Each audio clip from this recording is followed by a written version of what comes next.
In every gaming historian video, we take a look back into the past. And today, we'll be looking at my past. Specifically, a few times where I've been wrong. As someone who suffers from anxiety, having a mistake in a video is one of the worst feelings in the world.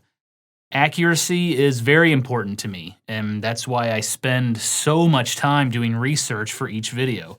I dig through newspaper articles and old magazines, read books, translate interviews, conduct my own interviews, go to the National Archives, and talk with colleagues. I have plenty of fail-safes set up to prevent errors. I double, sometimes triple check my sources. One time I spent a whole day verifying one sentence in a script. I also post the videos early on Patreon to get feedback, and sometimes patrons catch something I missed or point out little things that could make a video even better. And their support doesn't just keep the show going, it actually improves it. And speaking of the Gaming Historian Patreon, I do want to mention that I've totally revamped my Patreon with new tiers and rewards like Gaming Historian notebooks and stickers.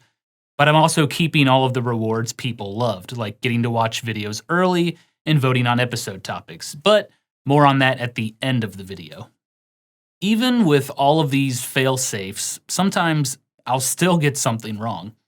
And it sucks, because on YouTube, once you hit publish, there's no turning back. But everybody makes mistakes. It's human nature. Sometimes new information is discovered that contradicts old information. Sometimes historians just get facts wrong. It's pretty common to see revised editions of history books with updated information. But still, it's a terrible feeling when something you've worked so hard on to create makes it into the world with an error. It can make you feel like you failed and like maybe you should just give up. The last time someone pointed out a mistake to me, I came up with the idea for this video. Instead of being ashamed of my mistakes, let's talk about them and learn something from them. We'll analyze the mistakes and hopefully correct them. To find these mistakes, I searched all of my social media and email for people pointing out errors. I hired a friend to read more than 50,000 YouTube comments. And in the end, we had a pretty decent list of mistakes. So, here are 5 facts I got wrong, along with corrections. Let's start off with something I said in the Power Glove video. Her husband was Atari co-founder Steve Mayer. Nope. Steve Mayer was not a co-founder of Atari. Rather, he co-founded Cyan Engineering in 1973 with Larry Emmons. I believe I got this from a podcast called New Dimensions, which interviewed Steve Mayer. In the description of the show, it described him as a co-founder of Atari. I'll be the first to admit that my knowledge of Atari isn't as strong as my knowledge of Nintendo or Sega. I probably thought, well, they interviewed the guy, this is probably right. Nope. This is a good lesson in verifying your information. I believe it was Abraham Lincoln who once said, "Never trust anything you read on the internet."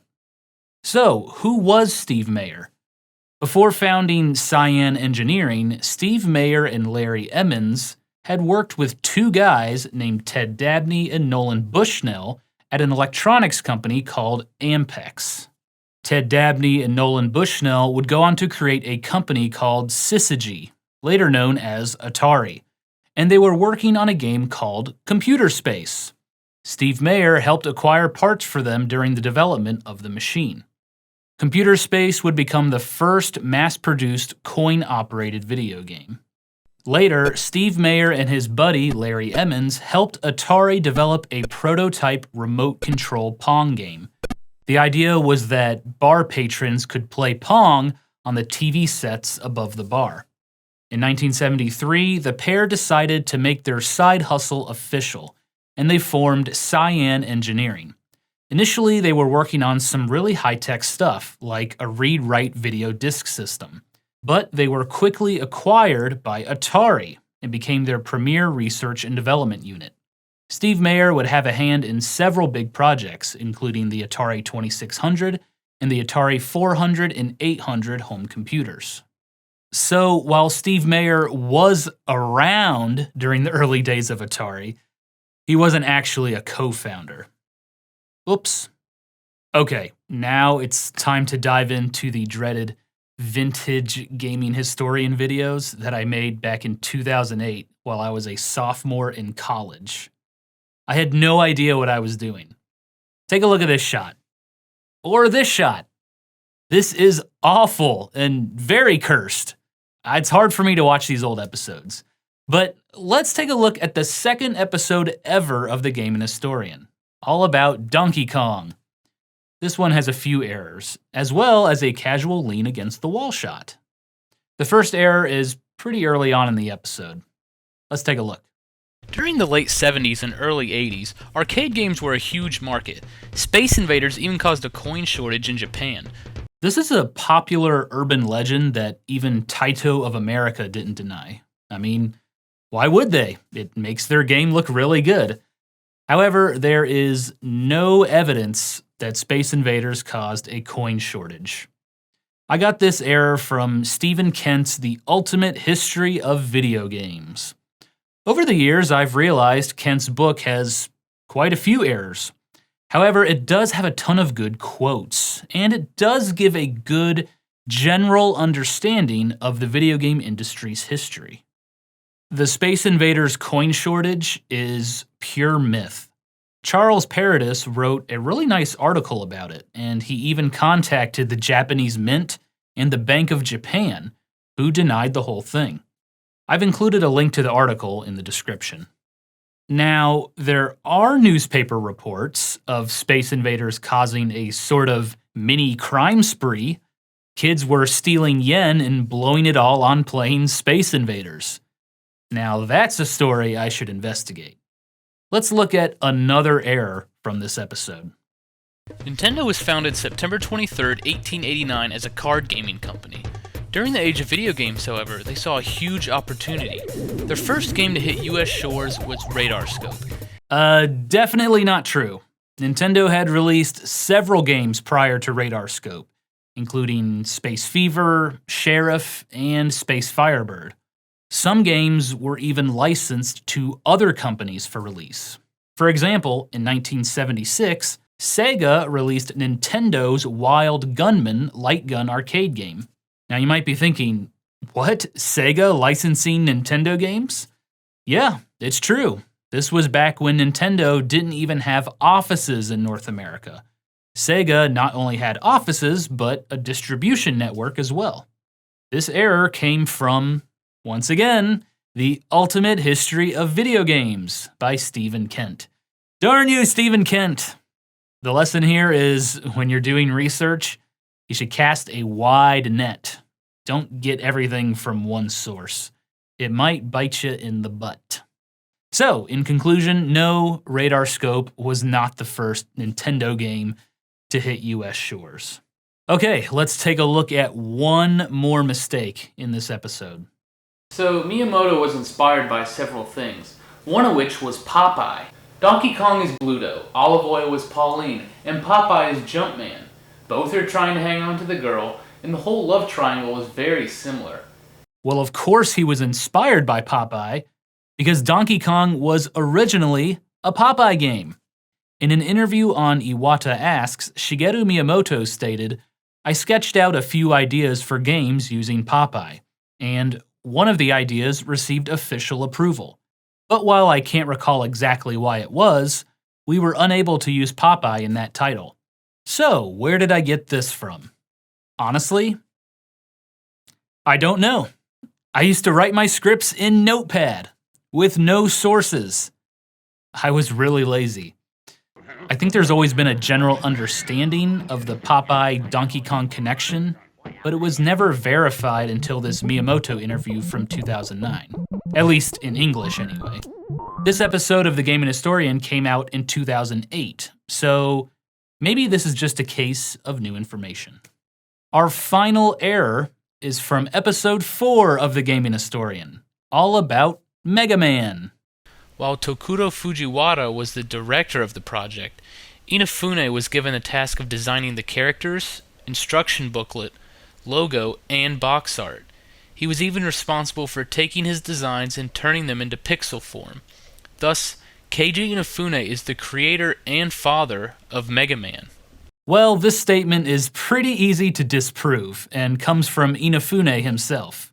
During a talk at the Tokyo Game Show in 2007, Inafune stated, "I'm often called the father of Mega Man, but actually, his design was already created when I joined Capcom.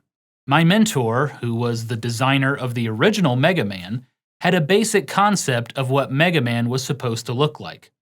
So I only did half of the job in creating him." His mentor was Akira Kitamura, who is the original designer of Mega Man. According to Inafune, Kitamura came to him and said, "Okay, I want you to make a character that looks like a Famicom graphic could have come from that character." So it was like a reverse character design. The fact that Mega Man's birth came from this pixelized character that the planner initially created. But the actual animation, the rendition of him as a character, I did create.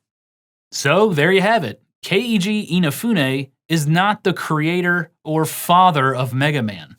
If anyone is considered the father of Mega Man, it should be Akira Kitamura. But even then, Kitamura has never wanted sole credit. In a 2011 interview, he stated, "I used to say to the staff that creating this game solely according to the image in my mind would be a mistake. If we didn't make Mega Man from the sum of everyone's contributions, music, graphics, and the rest, it would be meaningless." Did I mention my older episodes are terrible? This was just bad research on my part. It was so long ago, I don't really remember how it happened. I think there was a general understanding in the industry that Inafune was the, quote, father of Mega Man. And I remember the G4 Icons episode doesn't even mention Akira Kitamura, and implied that Inafune created the character. Once again, you gotta verify your information, and you have to cast a wide net. Well, this was fun. Research is the core of each episode of The Gaming Historian, and over the past 11 years of making this show, I've learned a ton about doing research. My goal is to continue to improve and do the best I can in each and every video. Now, one good thing about this exercise is that it showed that although I do still make mistakes, I've made fewer of them as the show has progressed. And frankly, I think that's because I made a lot of mistakes early on. And as much as they sucked, I learned some big lessons from them. Now, that doesn't mean I won't ever make a mistake again. Nobody's perfect, and mistakes really are one of the best ways to learn and grow. As former US President Theodore Roosevelt once said, "The only man who never makes a mistake is the man who never does anything." And now, a word about Patreon. At the end of my videos, when you hear this, Funding for Gaming Historian is provided in part by supporters on Patreon. it's not a joke. Patreon support is vital to the production of the show. But you're probably wondering, well, what's in it for me? Well, I'm glad you asked. You can support the show at $3, $7, or $12 per month. The higher the tier, the more rewards you get. For $3 per month, you can join the student tier, which lets you vote on episode topics, access a weekly blog post, watch episodes early, and get into the Gaming Historian Discord chat. Some of my favorite videos have come from Patreon-chosen topics, including the story of Punch-Out! Weekly blog posts keep you up to date on what I'm working on, as well as behind-the-scenes information. Watching episodes early gives you a chance to view episodes before anyone else.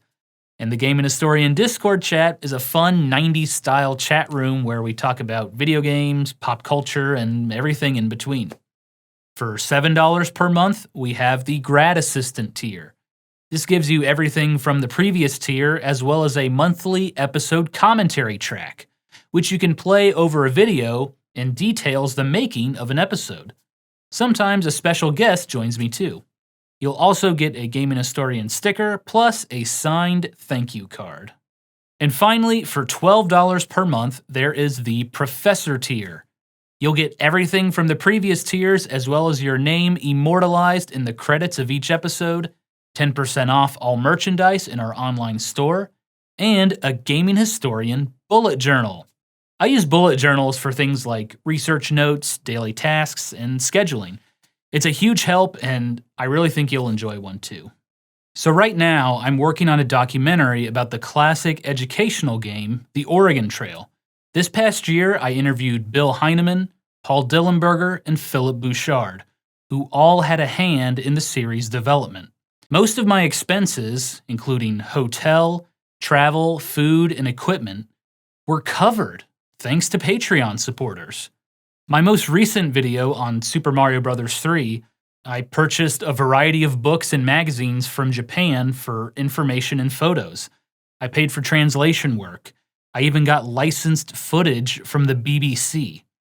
And once again, Patreon support played a huge part in making that video. If you like what I do and want some exclusive rewards, please consider supporting the show at patreon.com/gaminghistorian. Your contributions truly make a difference in the production of The Gaming Historian. And with your help, these videos can become even better. I've got a lot of great stuff planned for 2020. I hope you'll join me on this journey. That's all for this episode of The Gaming Historian. Thanks for watching. Funding for Gaming Historian is provided in part by supporters on Patreon. Thank you.